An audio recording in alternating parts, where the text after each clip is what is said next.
Sa mga lugar nga bawal ang pabuto, sagad gamiton sa mga musugat sa bagong tuig ang turutot. Sa Zamboanga City ug Davao City, hinay paghihapon ang palit sa turutot. Ani ang report ni Argil Relator. Karong hapit na ang bagong tuig, hinay gihapon ang palit sa mga turutot di bibig sa Zamboanga City. Kinibisan og daghan ang mamaligaay niini, daplin sa kalsada.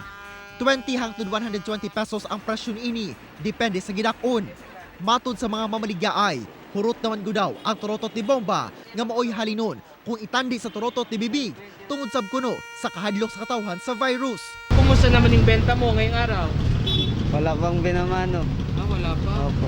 Mas gusto ko pa yung turotot de bomba kasi mas safe yung pamangkin ko. And then lalo na sa COVID situation pa natin. Sa Davao City, kay lagi bawal ang bisan unsang klase sa pabuto na andan ang paggamit og turotot. Sa Ilustre Street, dili pa yung anak kadaghan ang nagabaligya og turotot. Tungod kay dunay pandemya, bugtong plastic turotot lang ang ilang baligya ug duna say pump aron dili na kinahanglan nga mubuga og hangin.